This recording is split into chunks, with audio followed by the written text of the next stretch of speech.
Hello and welcome everyone to today's workshop on machine learning on OCI for League of Legends data extraction. My name is Tara Van Cleve and I'm a marketing event manager for the developer initiative here at Oracle. We're excited to show you how to leverage the power of AI on OCI for League of Legends in a unique and innovative way. If you do not currently have an Oracle Cloud account, we've got a special promotion with extra credits so that you can try out the services and follow along with the lab steps today. We'll go over the steps to get started in just a minute. We'll also be recording the session, so if you'd like to complete the lab later on, we'll be sending the link to the recording via email shortly after the workshop concludes. If you have any questions during the workshop, please ask them in the Slack channel and we'll answer them throughout the session. The link to join is bit.ly/devrel on Slack. Once you're in, you'll land in the general channel, and from there you can search for #lab League of Legends to reach our dedicated space for Q&A today. Today's workshop will be presented by Ignacio Martinez, Data Scientist Advocate, and Victor Martin, Technology Product Strategy Director. Special thanks to Wojciech Pluta, Principal Staff Developer, who will be helping with Q&A today. You can access the lab guide by following this link here. I've placed it in the Slack channel and we'll drop it in the chat again in just a moment. And before I turn it over to Ignacio, we'll begin with a short clip presented by Victor on how to get set up with your cloud account. Hi, I'm Victor Martin from Oracle Cloud. I'm going to walk you through the steps to sign up for an Oracle Cloud free tier. Please follow along and pause the video when you need it. Oracle Cloud free tier gives you a set of always free cloud services. These services will be available forever. 2 autonomous databases, 2 virtual machines, up to 4 ARM processors virtual machines. You will also have a load balancer, block, object, and archive storage, monitoring, and much more. As part of your Oracle Cloud free tier, you will also have a 30-day trial with free credits to use in other services from analytics to Kubernetes. Sounds good, isn't it? Are you signing up for an upcoming workshop with us? Please make sure that you use the same email you use for the registration, as we have activated a special offer and you won't need your credit card to sign up. In any case, Oracle Cloud is not going to charge you for your trial. You actually have to explicitly tell us so when you are happy with all the Oracle Cloud services after your trial. Let's dive in. You need to add your country. Then your first and last name. You also have to provide your email. Oracle Cloud has to check you are a human by asking you to resolve an easy challenge. Finally, click Verify my email to move to the next step. If your email has been activated for the offer, you will see the special Oracle offer pop-up window with the type of offer already selected. Then click Select Offer. All the initial information is already in. Now you have to provide a strong password. I use a generated one, but you can select any you like. Just make sure you are in compliance with the strong password pattern. Confirm the password by typing it again. Fill the company name if apply. The cloud account name is essential as it is a unique identifier for your account. Select a name you like that is not taken. The home region is the region where you are more likely to deploy resources. You can deploy to other regions by subscribing to them. However, your free trial only supports one region. Select a region geographically close to you if you are not sure. I'm selecting Frankfurt region. At the bottom, click Continue. Fill the address information with city, postcode, county, and your phone number. Click Continue. The final step is to accept the agreement and click Start my free trial. Oracle Cloud starts provisioning your account. This takes on average 1 minute or 2. Then you are going to be redirected to the Oracle Cloud web console. Can you see the message "Your account is currently being set up"? It means that some services will still be unavailable for a few more minutes. Just keep it in mind. When Oracle Cloud fully provisions your account, you will receive an email. I will show you that in a few seconds. Go to the menu to explore Oracle Cloud services. Also, the search bar is a friendly tool as you can search for compute instances, Kubernetes engine, analytics services, cost tools, user management, autonomous databases, Apex instances, and much more. On the right side, you will see the region you selected when you sign up. The next icon is Cloud Shell, a small free Linux instance with several tools pre-installed and configured like OCI CLI and languages like Java, Node, Python, and more. You can close Cloud Shell now, confirm with exit. The next one is Announcements for updates from Oracle Cloud. The following is the Help icon, where you can find documentation links, chat with us, post questions in our forums, and finally, create a support request and request a limit increase. The next icon is to change the language, and the final one is the Profile icon, where you can see your user information, your tenancy, and the Sign Out button. After a while, the message saying that your account is being set up will disappear. After a few minutes, you will also receive a Getting Started email and another one when your trial account is fully provisioned. Use the button in the email to sign in whenever you want in the future. You are all set up to enjoy your new Oracle Cloud account. Happy hacking!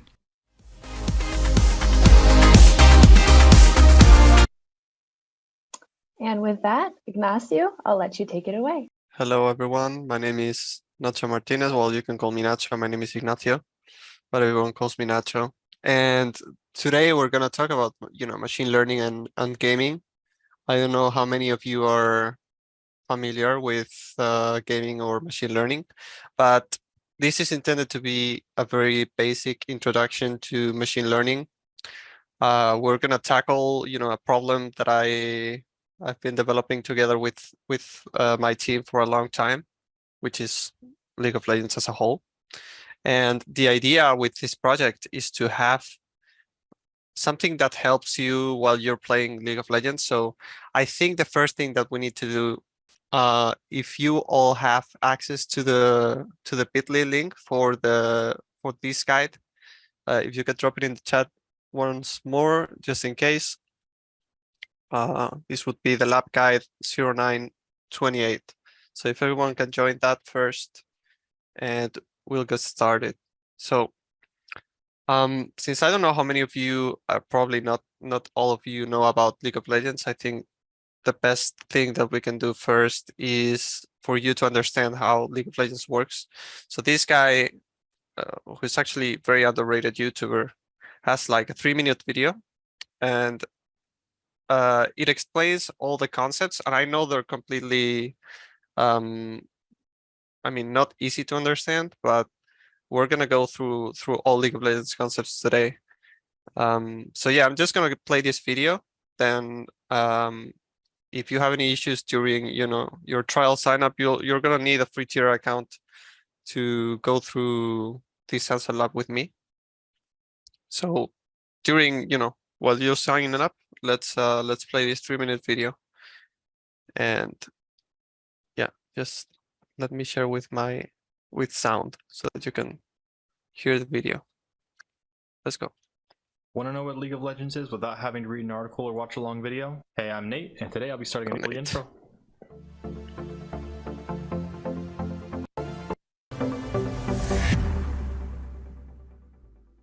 Let's start off with some general concepts. The game is 5 players versus 5 players. Each player will choose a different character with different abilities and classes. First to destroy the enemy nexus wins. In this game, there are 3 kinds of structures. The first is the nexus. This is at the heart of each team's base. First team to destroy the enemy nexus wins. This is the main objective of the game. The nexus is protected by 2 turrets. Turrets are the second kind of structure. They attack enemies that go underneath them, and they give you gold and your team gold for destroying enemy turrets. Each lane has an outer turret, an inner turret, as well as an inhibitor turret. This brings us to our last kind of structure, inhibitors. When destroyed, they spawn super minions that have far greater health, defenses, and damage, as well as 70% reduced damage from turrets. They also increase the stats for other nearby minions. These guys can win games if ignored. The inhibitor will respawn after 5 minutes, which will stop the super minions from spawning until it is redestroyed. In this game, there are 3 lanes and 5 roles. First, there's top, which are typically your bruisers and tanks, which go to the top lane. You have middle, which are your mages and assassins. They go down the middle lane, and the bot lane where you have high DPS marksmen and supports. Okay, those are the 3 lanes. Each lane will repeatedly spawn minions that give gold when you hit them with the killing attack. The last role is the jungler. The jungler can be any class, and they obtain golden XP through killing minion camps in the jungle. When they're not killing minion camps, they're surprise attacking and assisting lanes. As well on the map, there are the dragon and baron pits. There is one on each side of the map, and throughout the game they spawn large monsters that give big bonuses to the team that kills them. And lastly, for general concepts, we have items. Spend gold earned by killing minions and enemy champions to buy items that increase your stats. Each game you will buy different items based on what you need that game. Oh, and one more thing. Every game your champion level will start at level 1, and you can get up to the max level of 18, and your level resets every game. However, there are mastery points to show time spent with a champion, and progression outside of the game. Next, I will be going over what a game is typically like from start to finish. You start in the client. This is where you push the play button in the top corner, select your game. Okay, so this isn't really important because now he's the only thing that he's doing is just joining a game. Basically, what I want you to understand is that League of Legends is a really complex game. It's a 5v5 game, and I would like to go about how you can win games. So basically, if you don't know anything about gaming or anything, you basically have to kill minions and kill enemies, and the more you kill, the more gold you have, and then the more gold you have, then you have a higher probability of winning because you'll have more stats, you'll have more items and everything.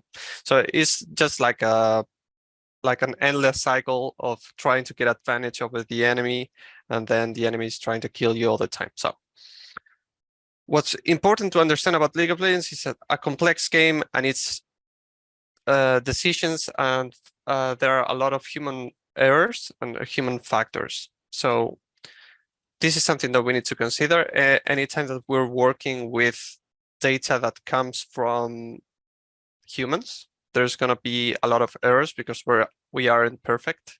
In our data set, we're going to see that we can't consider all players in our database.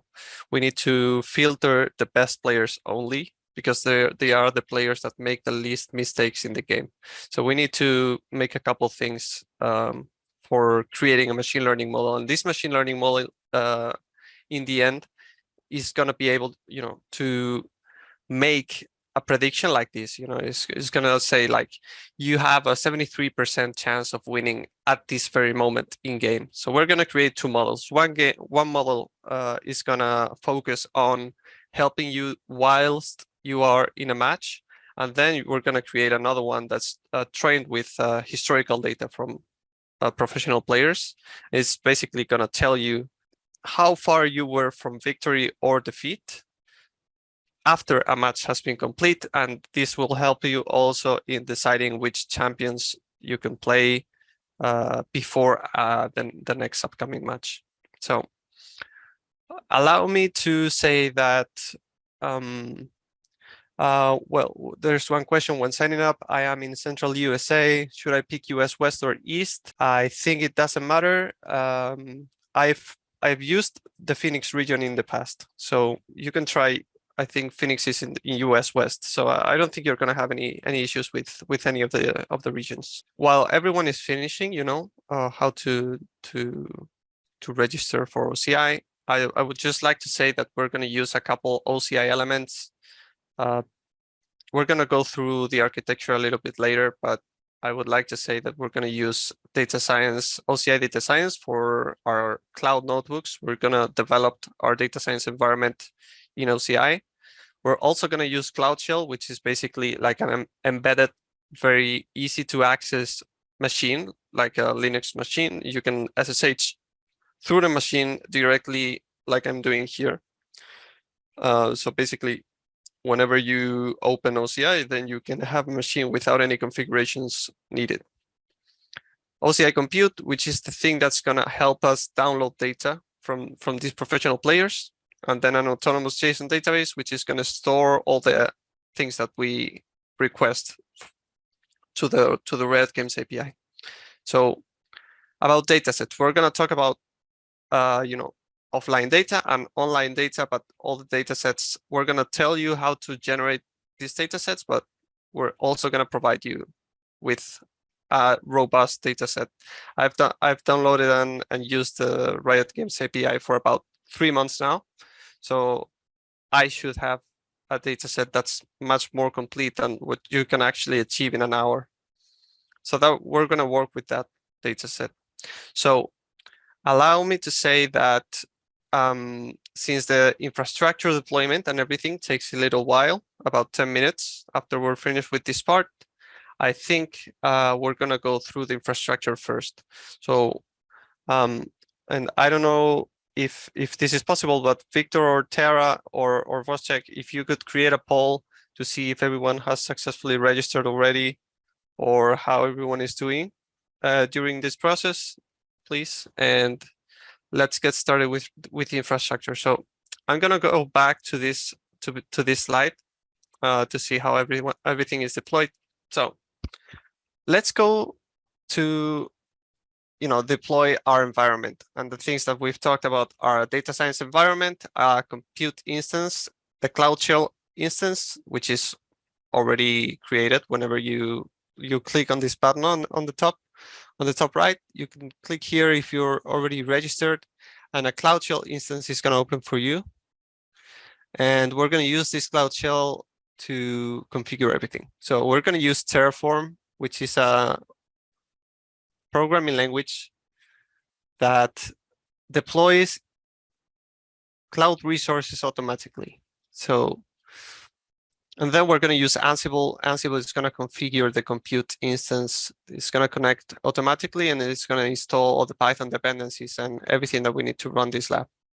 So the first thing that we need to do is go into Cloud Shell, and it's going to take about 30 minutes, not 30 minutes, 30 seconds to open up your instance. And as soon as we have that, then we're gonna download the code. Okay, so first thing that we need to do, I'm gonna clear my results. Deborah, okay, Victor will answer you. Okay, so the first thing is to download the source code that has all the Terraform code, all the Python code, and everything we need. Okay, so now I've downloaded the repo. You can just copy and paste with this button here. And this isn't going to take very long. Then we're going to go into the dev directory. And once we're there, we're going to have this structure. We have a Terraform directory and an Ansible directory. So what we're going to do is to populate a Terraform variables file, and this file is going to have everything that we need to successfully deploy the infrastructure. So there are two ways to do this. One is just using your code editor, which is another tool that for some reason doesn't work for me today. But if anyone has issues, then Victor can explain, how to work with the code editor. But we're going to go through an easy way to download this, which is with Nano. Nano is like a command line tool, and you can edit files just like you would edit, a TXT file in your computer. So first thing we need to do is to get the OCI region that we're working on. My region is EU Frankfurt 1. In your case, it would be, I don't know, whichever region you use to sign up for OCI. So this could be US Phoenix 1, or, it should appear here, or you can just paste this command. I'm also going to get the tenancy OCID. This is a unique identifier, just like a URL, to tell you that you are this person. So these are two things that we need. So first of all, I'm going to copy my OCID tenancy.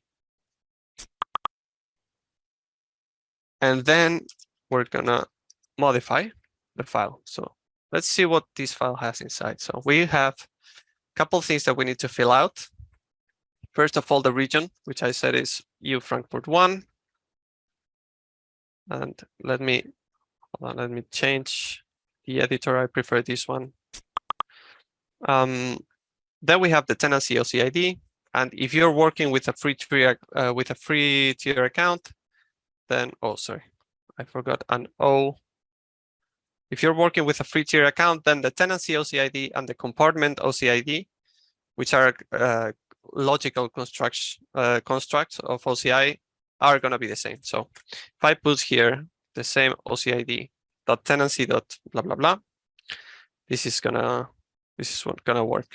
We'll also work with a API key, a Riot Games API key. So let me just quickly go through that. I'm gonna use my API key and I'm gonna tell you how to get here. We're gonna go back after everything is being deployed. I'm gonna tell you how to retrieve your own API key if you like. So my API key and all API keys that Riot Games gives, let me zoom in for you, it expires every day. So this is a problem. You can actually talk to Riot Games about this and they can give you like a production API key that doesn't expire every day, but mine expired yesterday. So please don't copy my API key, but I'm gonna get my API key. I've regenerated it. And if you can see, this expires in 24 hours. So I'm gonna get my API key. I'm gonna just paste it somewhere. And here on my Riot Games API key, I'm just gonna paste it. I think I broke something. Hold on.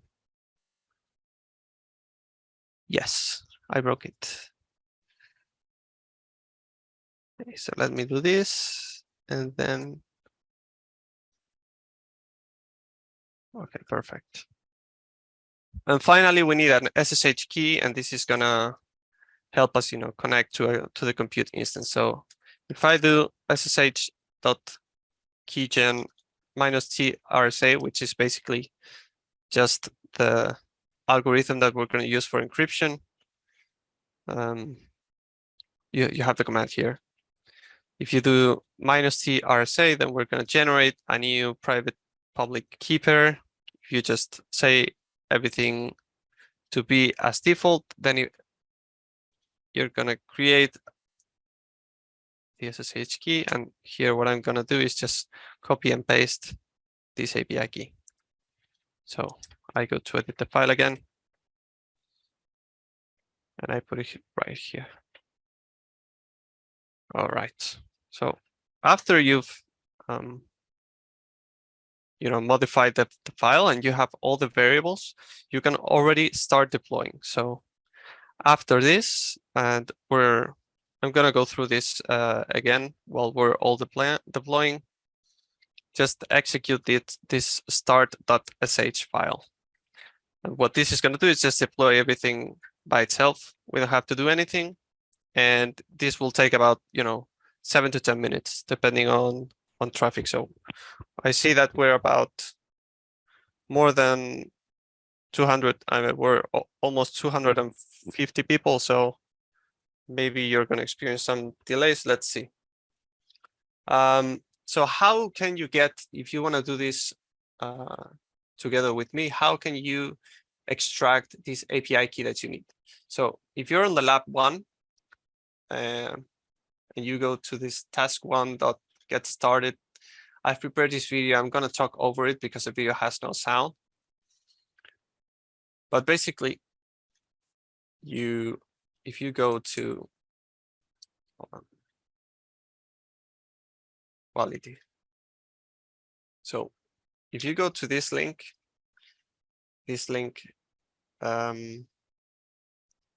here, the official Riot Games developer website. If I open this in a new tab and you've registered for League of Legends, you will have something like this. If you haven't registered for League of Legends, then you can just follow this get started. This introduction will tell you you need a Riot Games account basically. Yes, you can follow the steps at your own pace, Rohan, if you need. Okay, so we go into developer.riotgames.com. We sign up now if we don't have an account. Just for the purpose of the video, I created my own account, a new account. You can play League of Legends. If you download this and then you want to play League of Legends, you can add me. If we have time, I'm gonna show you my account.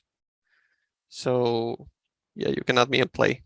So yeah, this is just me registering for League of Legends, and after I put my very secret password, I get this failed to login thing. And what I want to show you here is that after you register, it takes a couple minutes before you get this into this tab, and you need to verify your email address. That's the first thing you need to do. If you don't verify, then you're not going to be able to get your API key. So yeah, just verify your email, and then you should see this error after signing out and signing in. You should see this error disappear, and you will be here. Like, it will tell you, yeah, understand, it's GDPR. And yeah, you can just create an account, and then you will see the API key here. And remember, this API key that you see at the beginning is not the correct one, because this one has already expired, as it says here. So you need to regenerate another one with this I'm not a robot challenge. Okay, so yeah, that's it. That's how you get the Riot Games API key. So after that, you can start deploying, and just remember that this takes about 10 minutes. So during these 10 minutes, we're gonna go backwards in time, and I'm gonna try to tell you, I've already explained how League of Legends works in a very basic manner. You have enemies, you have gold, and you have items. The more items, the more stats you'll have. And the infrastructure of this project, which is a very small project, and I think OCI is especially good for small projects as well as big ones, of course. But in small projects, it's really good to use OCI because it allows you to work with infrastructure in a very cheap way. We're about, I think, like 8 to 10 times cheaper if you compare price performance with other cloud competitors. So we've deployed this very simple infrastructure. We are here, and we're gonna use Cloud Shell to deploy all the resources with Terraform, with Ansible. After this automatic deployment is performed, then we're gonna have these three elements. We have the compute instance, which we're going to use to extract data and generate our data set. I'm going to tell you how you can get your own data set. And we're going to talk about the source code and everything. Everything is open source. And theoretically, if you were to run this code forever, then you would download the whole game's player base, which is about 50 million players. So you can actually do crazy things with the tool that we're going to use. After then, we have an autonomous JSON database to extract the data from the API and then store it safely. And then through our data science notebooks, we're going to access this data. You can access this data live. We're not going to work with live data in this workshop, but in the future workshops, we're going to do that.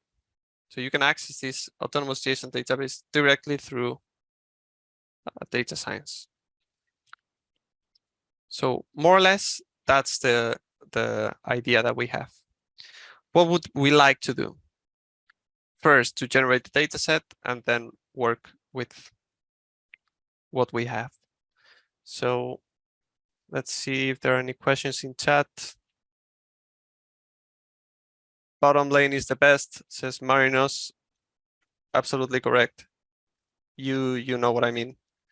I'm an ADC main, so if you've played League of Legends before, I'm with you. I'm with you, man.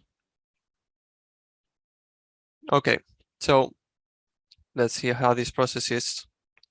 And I'm gonna just show a little bit of what's going on here. So Terraform works in the following way, and I'm sure I'm not an expert, but it basically generates configuration files that tells you anything that's deployed in your account. So my name is Lepiota blah, blah, blah.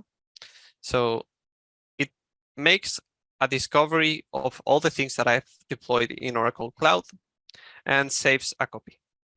So if I deploy something, then it's gonna put it into my database of created elements.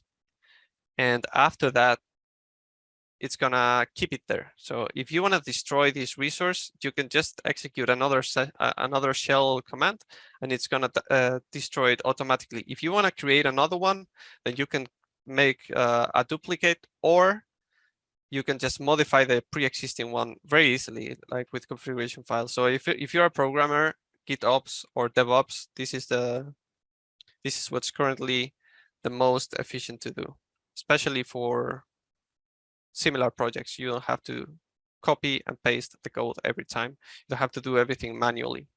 So what's going on here is created it's told us all the resources that we need to create. A database password, of course, a wallet password for our database, a VCN, a virtual cloud network, and all the connectivity things that we would need. So after creating this, and this is already created by Terraform, then it tells you, okay, we have this data science notebook session URL. If we access this link, hold on, if we access this link, we see that we already have a data science environment deployed. And this has been, done automatically. Well, what do we also see? We have a deploy ID. This is just used to randomize our names. We have an SSH command, which we're going to copy. And this is the SSH command to the compute instance. So if I go into compute, you'll see that in my root compartment, I have this, this machine is from yesterday, because yesterday we did this workshop in Europe. And I have a one OCPU, which in turn is actually two CPUs, because Oracle has multi-threaded execution. And we're going to connect through this machine via the SSH key. So I recommend to use Cloud Shell to connect to this machine from now on. And the process not yet, it's finished now. It took about 9 minutes and 51 seconds or something like that. And Ansible, what's basically done, it's connect to this machine, install Python, install all the wallets, and install the source code. So now that we have this deployment complete, and can you share the link to the workshop? Sure thing. Someone will send it to you. Okay, so let's SSH into the machine. And as you can see, this machine has been created for 9 minutes only. And what I only have, one directory, which is the source code of the repo. It's the same as downloading the repository directly from here, but you don't have to do anything. And why do we want this SRC file? Because with this SRC file, we can go to this optimizer part. And the optimizer is really good. It's the open source things that we've talked about. And it has a lot of data, a lot of ways in which we can extract data. The first thing that we need to consider, as I've said, is that we can only consider players that are decent, not decent, they're actually really good at the game, because they make less human mistakes. If we didn't consider this, then our data sets would be biased, or they would be compromised by faulty data. You can't consider, for example, me, but people who play League of Legends for 10 hours a day, of course, they know what to do. So we need to consider those players as the entry points for our data, and then compare our games to theirs. So this is a data mining library. So you can run this forever. You want to run this forever. The only thing you need to consider is that the API key from Riot Games expires every 24 hours. So if you're planning on running this for more than 24 hours in the future, just consider that after an hour, after a day, your code is gonna break because you don't have a valid API key. So we can extract, we're gonna go through a couple examples. We can extract data. So what do we need first? We need good players. So that's what we're gonna get. So I'm gonna copy this command, and I'm gonna show you what can be achieved. So the player list is, and I'm gonna talk about a little bit about the ranking in League. You have 200 challenger players in each region. There are like three to five regions. You have Europe, you have North America, you have South America, you have Garena, you have China, you have Korea. So the 200 best players in each region are in challenger tier automatically. Then you have grandmaster players, which are 500, and then anything below masters is considered not the best players. So for our data set, I thought it could be good to just consider challenger to master players. And right here is just gonna insert a player after the other. So these are players with hundreds, if not thousands of games in this season. They are considered the best players in the world. And why do we want players? Because afterwards, we're gonna extract players' data. So what kind of players' data? We're gonna extract their games and we're gonna learn or make our machine learning model learn from them. That's the idea. So, this is just an example. So I don't want many players, but all these players are being automatically, and you see that they have like a JSON structure, this is non-relational. These are being stored automatically in our autonomous database. After we have these players in our database, can you sort by role that they play if you only care about a certain role? Of course you can. And I'm going to demonstrate how to do that. There are a couple ways to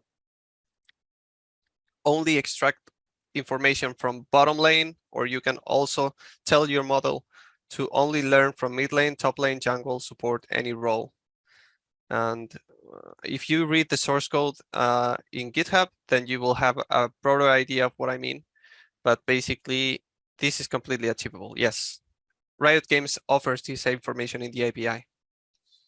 How do we know how to connect to the data set? I'm going to show you. Don't worry. We're going to go through the data science environment in a bit. Okay, so now we're going to extract matches from each one of the players. And basically, this searches for the latest 1,000 games for every player. The API caps it at, I think, 990 games. And this iterating for all the players in our database is going to go through each of them, and it's going to make a request for all the previous matches. And it's not only about the previous matches, it's about the information from these previous matches. So we're expecting a lot of data to be inserted into our database. You see, like about 100 games were inserted in a couple seconds. And this guy plays in the Brazil region. And this is just an iterative process. So the next guy is going to download all the. Oh yeah, it found this guy to play also in America's 3 games. But I'm just going to pause this. We have a couple games. I'm just telling you that you can do this 24/7. If you kept running this, it would just go until you don't have any more players in your data set. If you run this again after a month, it will of course have newer games. And don't worry about duplicates or anything, because the code is completely robust for those kind of things. So after we have these matches, then we can download the detail for each one of the matches with this match download detail command. And this is the last thing that we need to do. If you care about the implementation, how this is achieved, this is a huge JSON file. It's about 1 megabyte each for each file. So it's inconceivable the amount of data that League of Legends gives us. I think it's the only video game that gives as much information as it does. So you have everything, all the events that happen during the game in XY coordinates, all the kills, all assists, all the items that everyone had, all the items that everyone bought. So anything that you can think of is achievable by the API. And this is, a way. This would keep running 24/7. I'm just going to stop it. And just to show you the amount of data that we have, I'm pressing Control-C now, and it's not going to stop until some time, because it's the JSON object is still printing one element. So yeah, afterwards, you can just process this into a pipeline, basically a Python function that converts the information that we have into something that can be used by machine learning. So without further ado, I'm gonna go to the next part, and we're gonna use our data science previously executed and created data science environment to access these kind of things. We're pretty good in time. We have 45 minutes left. So right now we're at the middle of the session. If everyone has any questions, just please drop them in chat. And I'm looking at Slack. I'm looking at Zoom. So feel free to ask anywhere.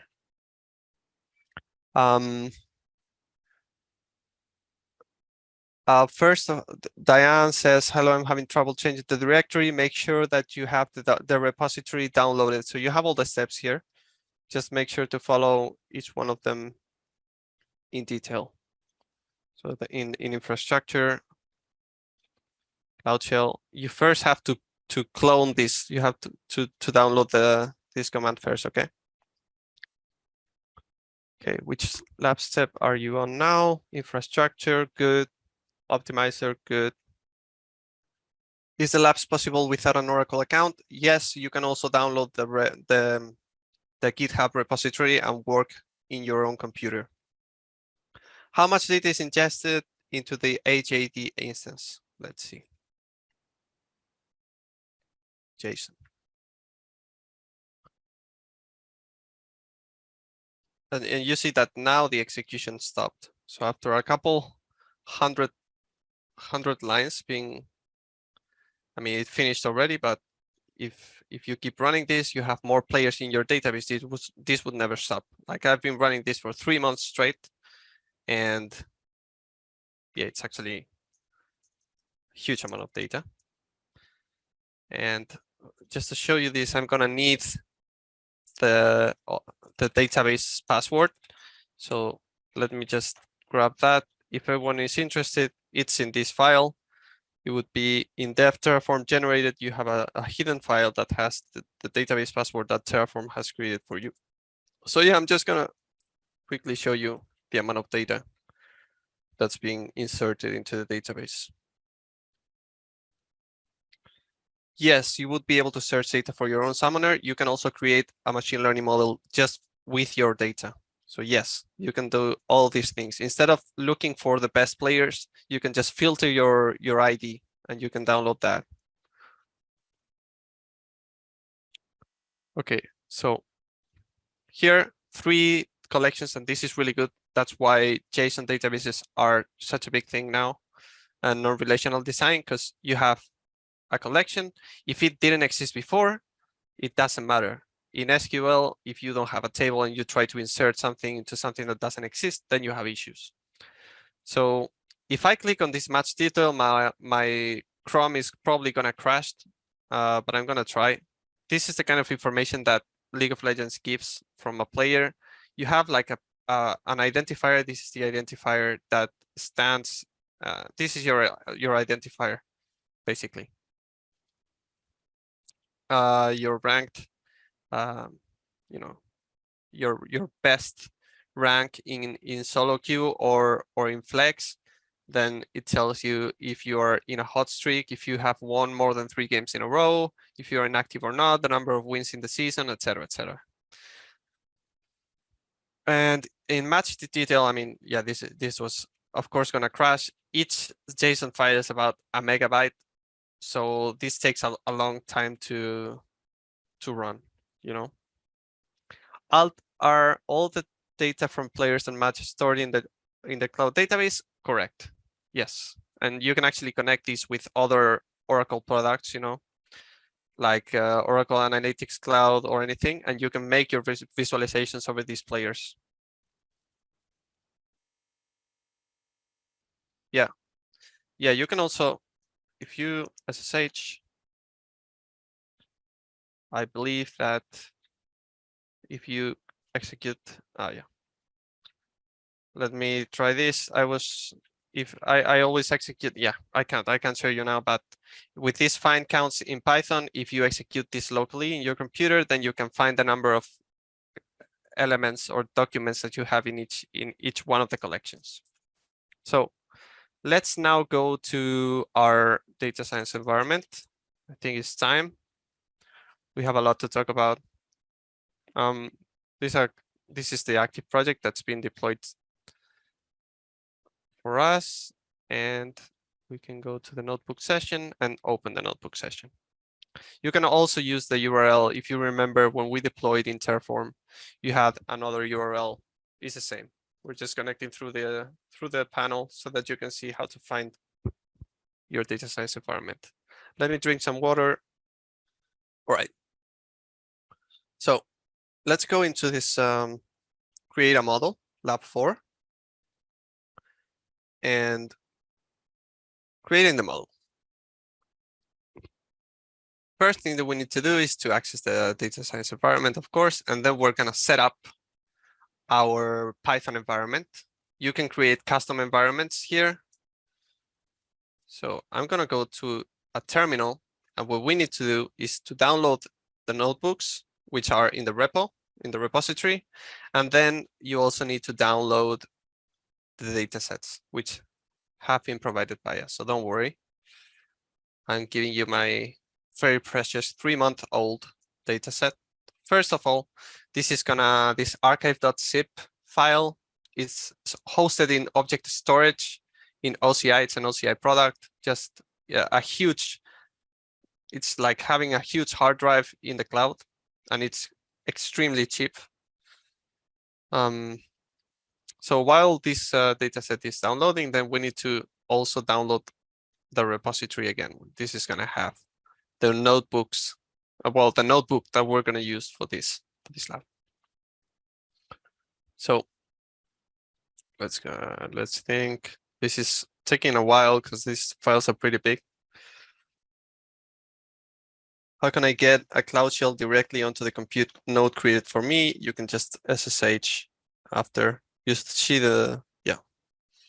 Okay, so this is done. So now we're gonna execute the next command, which is just to download the notebook. And after this, we'll open the notebook called Hall1 offline analysis.ipynb.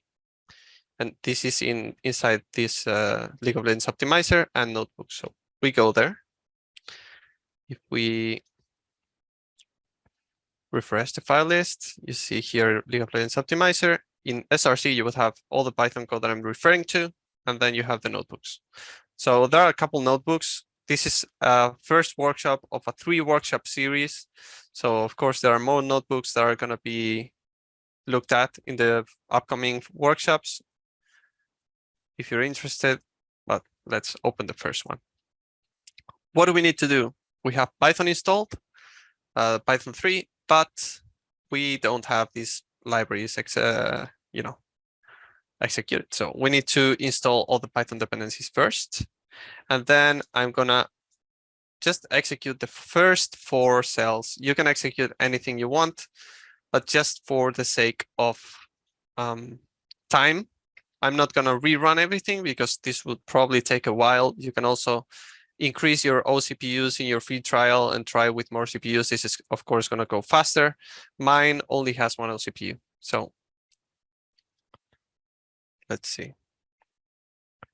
After finishing task 4, load process dataset. Oh no, sorry. Task 4 in lab 2. Yes, you can go straight to lab 4. Don't worry. The optimizer is completely optional.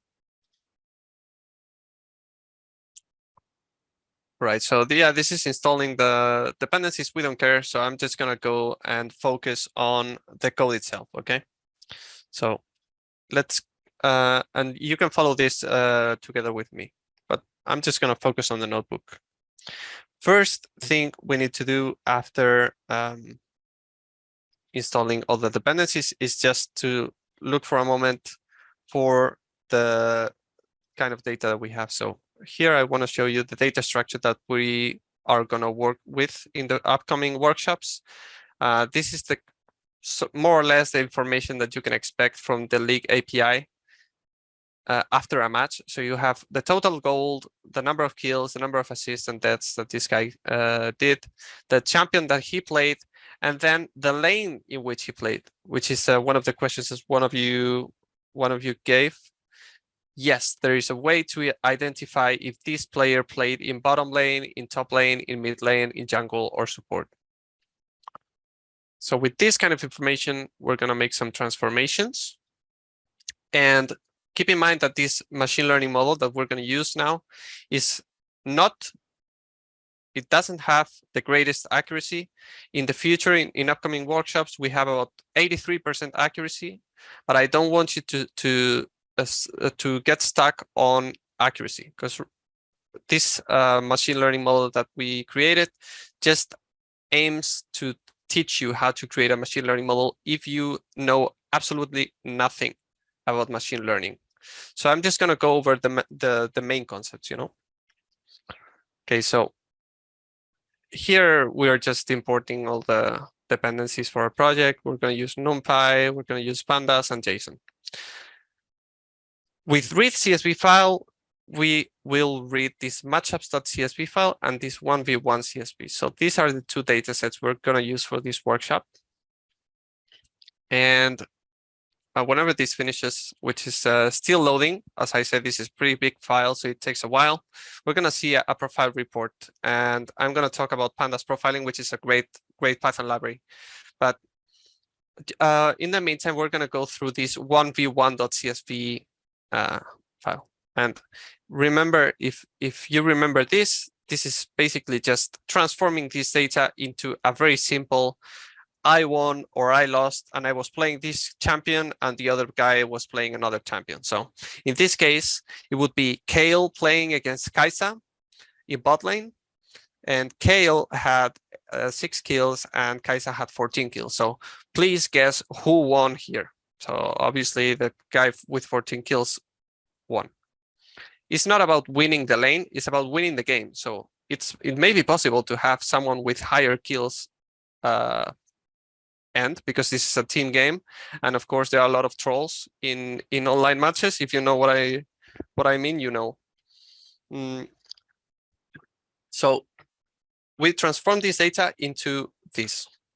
We have a match identifier, which is just a number, an ever increasing number, and then we have, you know, Ezreal played against Six, Pike played against Set, and if champ won, then we have a 1 in win. That's really hard to say. If champ 1 won, then you will have a 1 in the win column, okay? And if champ 2 won, then you will have a 0. These are the total numbers. We can print the total unique names of all League of Legends characters here,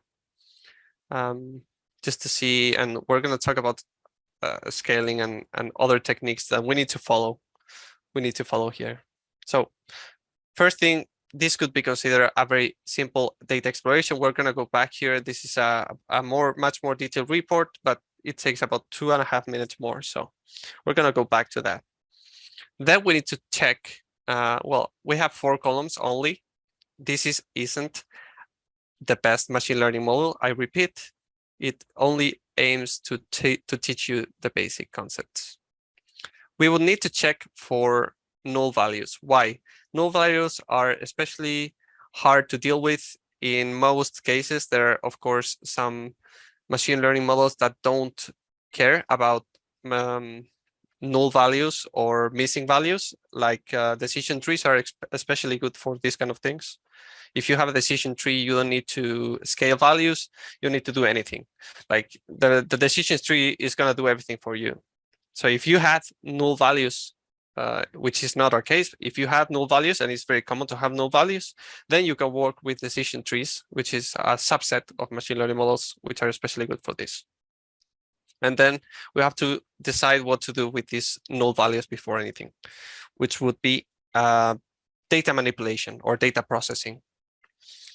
Then we are going to drop our match ID. And why do we need to drop this? If we only have 4 variables, why would we get rid of the first one? And the answer is very, very common, very easy. You don't need identifying columns because identified columns have the highest cardinality possible. What's cardinality? Is basically the number of different values. So match ID will, in each column, will have a different number. So it's not gonna, the model is not gonna be able to learn from this variable. So it's completely useless. We don't need identifying variables in machine learning models. And I think 99.9% of the cases, it's like this. Then after that, we will need to split into train and test. So test and train and test splitting is a technique that's used to divide your data set in a percentage. So a percentage of your model is going to be trained with, your model is going to be trained with a percentage, which is the train percentage, and then the testing percentage is going to be used to validate the accuracy or the precision of your model. So you're taking out a percentage or a chunk of your data set, you're just removing it and putting it for validating the model later on. Most times people really like to use 80% for train and 20% for testing. And I agree, it's a really good number. It's very balanced. So that's what we're gonna do. That's what we do here. We just divide our data set into 80% and 20% into two data sets. And we're gonna use the train data set to learn, to make our model learn. So after that, we need to split our variables. So we need to tell the model which variable are we trying to predict. So we have 4 variables and we want to predict if champ1 won or not. So if Israel won, we need to tell here a 1 and we need to predict a 1 as well. That will give us a good accuracy of the model. Keep in mind that this model has about 51% accuracy. I'm going to talk about that. It's completely normal for our problem because we have 2.5 million rows. So if you have that amount of data, and of course, I reiterate that if we have data that's been factored by, has been influenced by the human factor, of course, you're going to have a lot of games that are like this. Imagine that I play a game of League of Legends against you. And I only play one character because it's my favorite champion. I play Jinx, for example, and you play another one. And in the first game, I have 4 teammates that are terrible. So you'll probably win the game. And I go into queue, I play another game. I'm a bit angry because I just lost. And I find you again in queue. So we play again and I win this time. I played Jinx both times, but in the data set, you have a loss and a win. So that basically is telling us that this data set is going to be most matchups because they repeat. There are only 140 champions and there are millions and millions of games every month. So everything is going to be around 50%. So it's going to be extremely hard to guess which champion is going to win just based off of the champion's name. It also depends on other factors like patches, nerfs, buffs, and other complex concepts that happen. But yeah, we just want to predict win, okay? And now we're going to talk about, categorical variables and stuff. What's a categorical variable? A categorical variable is defined as a variable that's not a number. So you need to understand that machine learning models and neural networks and everything, they learn from numbers. They are computers, right?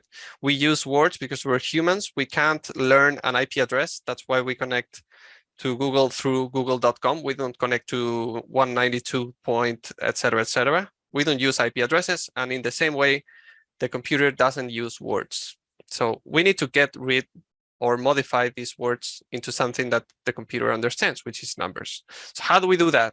There are a couple ways to do that. Most importantly, there are 2.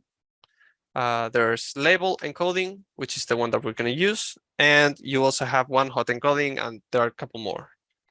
Label encoding is really popular. Basically, if you have 5 strings or 5 words, for each different word, you will assign a number. So each new word will have a number. And this will be an identifying variable. No, because in the same data set, you can have 2 rows with the same number. An identifying variable wouldn't do this because otherwise it wouldn't be called identifying, right? So label encoding is this. You have 5 strings, then you're going to have 5 numbers from 0 to 4. And one hot encoding is just the same, but the representation is in binary. So it's, I mean, you create more columns than you need. It's good for some cases, and good for some cases and bad for some cases. So after we have encoded data, and we need to pass it only the variables that are categorical. So in our case, we have champ1, champ2, and win is a number. The match ID, we have already dropped it, if you remember. So win is a number, and actually is the number that we need to predict. So in this case, we would have 2 categorical variables, champ1 and champ2.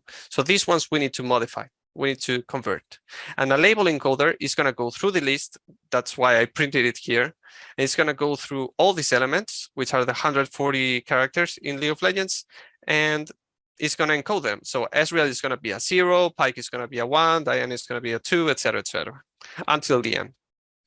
What would happen if a new champion was created in League of Legends and you tried to encode it afterwards? You would get an error because it's not present in the current encoder. So that's why you need to fit the champion list to the label encoder, because this label encoder only knows about these 140 champions. If you put your birth name or anything that doesn't appear here, then you're gonna get an error. And I've had nightmares with this in the past.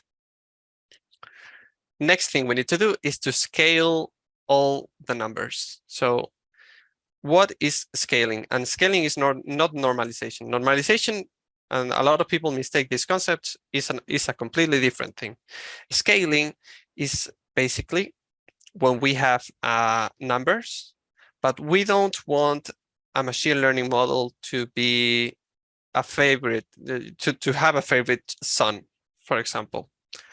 So let's say that I have a house prices data set, and I'm predicting, I have my data set and it's full of houses of $300,000. Imagine I have 80,000 rows of data from medium price houses. And now I get a new data from $8 million houses.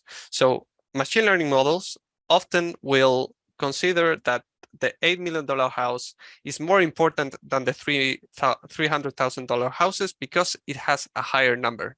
So scaling attempts to remove this variance of prices. And what basically, there are a couple ways to scale. We're going to use a standard scaler. And the standard scaler, what it does, it tells every value in the data set is going to be the previous value minus the average divided by the standard deviation of the whole column. So if you have a range of plus minus 50,000 in the 300,000 case, then you're going to have and then you have 8 million in the new data set, and then you have plus minus 100,000, then it's going to be very similar. We need to scale everything into perspective so that our data set is consistent. So that's what we're going to do with standard scaling. Okay. And after that, I mean, remember that we have done dropping, identifying columns. We have said, or we have explicitly said which variables are categorical, which variables are numerical. We need to transform all of them into numbers. We have split our data set into train and test. And after that, we can just train the model. So that's what we do here. It's a very simple model. It's a logistic regression. So basically, this is just a polynomial function in math. But I mean, you don't need to know so much about math. Of course, you need the basic concepts, but it's all common sense and it's all understanding your data. So for example, here, I'm fitting the model with my train dataset, of course. The test dataset, remember that is going to be used for validating the accuracy of the model. Yeah, so you predict the probabilities of each event. So for each case, in case, for example, you have Ezreal versus Pike, or no, Ezreal versus Jhin, which is an example we have here. So the predict probabilities is gonna say how probable Ezreal is to win and how probable Jhin, or how close each one is to victory. So in this case, it would predict that Ezreal has like a 2.7% higher chance than winning than Jhin. And this is completely understandable. All the numbers are very close to 50%, as I said, because we have hundreds of thousands of rows in our data set. So how do we train? How do we test our model? We can just, and this is called model inference. We can just export the model and import it again. And with new incoming data from the game, which is one of the things that we're going to talk about in the upcoming workshops, what we aim to do is to create new data and pass it to the model. Even though this data didn't exist, the model is going to be considered as a test data set data point. And we can get this information and then we can say, okay, who is going to win from here? Is Ezreal versus Jhin, who's going to win? Janna versus Blitzcrank, which are support players, who's going to win? Anivia versus Victor, who's going to win, etc., etc. So we can, things to consider before that. Remember that this data set, the computer doesn't understand. We need to perform all the changes that we've done before. So how would you do all the things that we've done here? So from the beginning, from this sixth cell to here, we will have to repeat this process. So, we don't need to repeat it because we have, for example, this label encoder. So we can reuse this object to perform the encoding of the new values automatically. So as long as these names are present in the champion list, then we wouldn't have any issues. And remember that we will also need to scale all the numbers into perspective. So this would be the first data set, and this would be the label encoded data set. So Ezreal becomes 28, Jhin becomes 48, Janna becomes 44, Blitzcrank 13, etc., etc. And after scaling, we see that Ezreal has become minus 0.4872, which doesn't make sense for us, but for the computer, after a couple hundred iterations, and this is how neural networks work, after a couple hundred iterations, it starts learning something that we can't comprehend rationally. But if the computer understands it, that's what we need, right? We don't need to make all the calculations by ourselves. So just to give you a perspective of what would happen if you didn't scale your values, I've chosen to make a prediction without scaled values. So instead of using this minus 0.4872, it's going to use 28.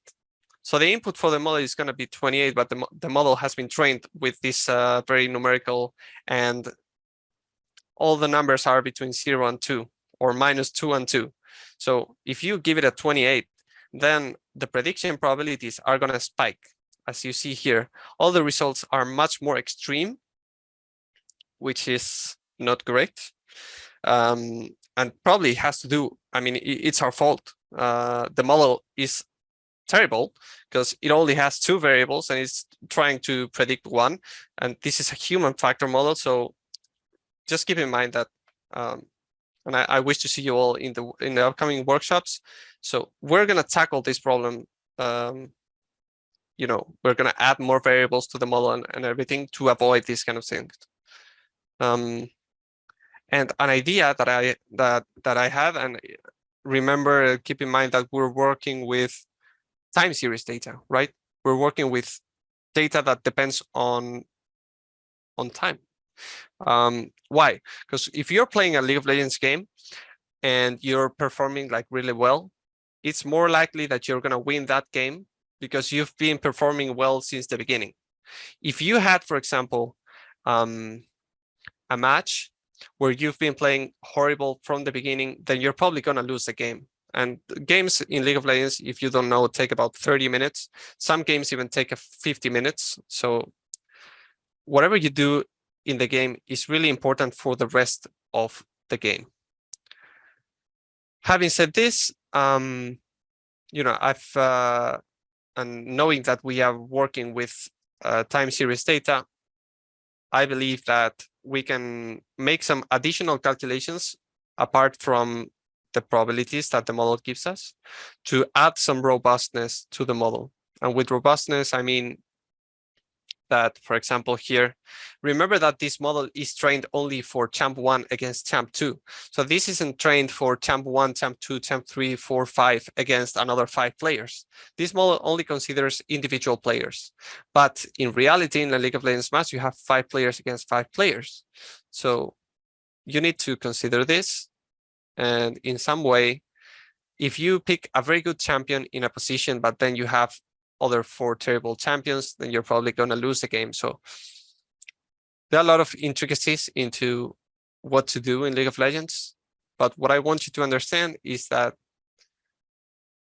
in order to make our model more attractive, and I know this isn't a very attractive model because prediction accuracy is about 51%, but imagine that we want to increase the attractiveness of the model. What we can actually do is make 5 different predictions for each one of the lanes, just like we've done here.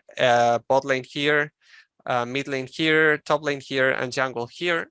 And you face each other off in the team composition, and then you aggregate the results. So one of the ideas that I had to aggregate these results is just get these additional probabilities. And if they are, for example, 57, 42%, then this model would have an additional, I'm only considering anything that surpasses 50%. So if I remove 0.5, which is 50%, from the highest probability, then you will get the extra probability, the extra advantage that champion would give to the team composition. And then by aggregating each one of the roles, then you get like a definite number, which would be something like this. Team 1 is most likely to win with an additional probability of 25.37%, which is actually an extra 7% here. Here, champion 2 has a higher probability of winning. Here, champion 2 has a 10% extra probability. And this is just a metric that works well with time series data. In upcoming workshops, we're going to talk about sliding windows and stuff, which are things that will be useful for the final model, the 80%, 83% accuracy model. And the last thing that I want to talk about is inverse predictions. So for model inference, you have all these models and you have all these numbers, but how can you interpret these numbers if you're not a computer? How would you, you know that team 1 is most likely to win and stuff, but you don't know, and this is a very easy model. You only have like 140 categories, so you don't have a lot of data, a lot of various data, varied. So if you want to display something beautiful, like if we don't want to display a 28 in a user interface or wherever we're making our predictions, we need to make an inverse transform. So this is basically doing exactly the opposite as the transform function. So it's going to take the label encoder backwards. So if we had a 28, then it's going to print Ezreal for us again. And that's how we, understand the outputs of the model. And that's it for the 1v1 .csv file. I just want to quickly talk about, we have 13 minutes left, but I'd like to introduce you this Pandas profiling library, which is really good. It helps me a lot. It tells you everything about the CSV file, JSON file. You can even load XML files, which are not a thing anymore. But you see that we have 2.4 million matchups, which means that we have 500,000 different matches, because in each match you have 5 matchups, and you can have individual information for each one of the variables. And be mindful that this is a matchups.csv file, which is the CSV file that we're going to talk about in the second workshop. So this has a lot more variables, and it's much more realistic. It uses variables that actually make sense, not just the champion names, but we're going to talk about, the gold earned and everything like this. Gold earned, the number of kills, total minions killed and stuff. We can see also this is a pretty good distribution for, making a statistical analysis on League of Legends. You have some players that have about 350 CS, which is extremely rare, as you can see. This follows a bimodal distribution. That's why I mean, this is not really relevant for our case, but standardization does this, and normalization would try to normalize all the values into one single slope or 2 single slopes, like here, a bimodal distribution. And just to tell you what I meant before, by removing identifying variables, it also tells you here that it has a high cardinality. Why? Because 50% of the values are different. So you'll have these kinds of IDs. This is the match ID, the region where the match was played, and the matchup. So this will be utility for support, top, jungle, bottom, and mid. And yes, I mean, that's what I wanted to show you.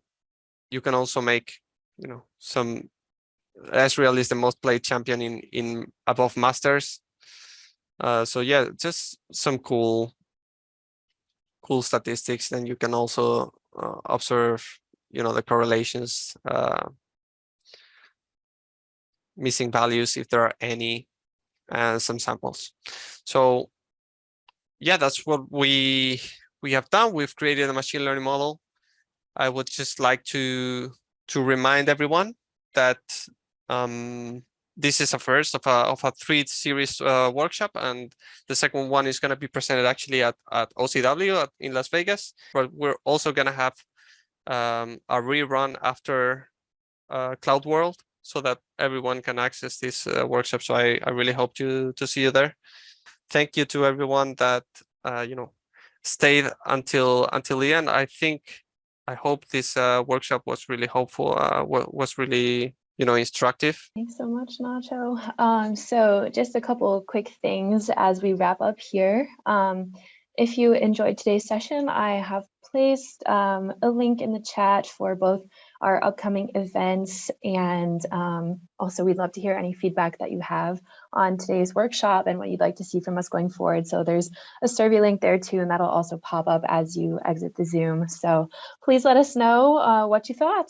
Yeah, just make sure to stay tuned for the upcoming events, and we'll see you in the next ones. Just go into developer.oracle.com and please fill out the survey. It tells me, how well we did.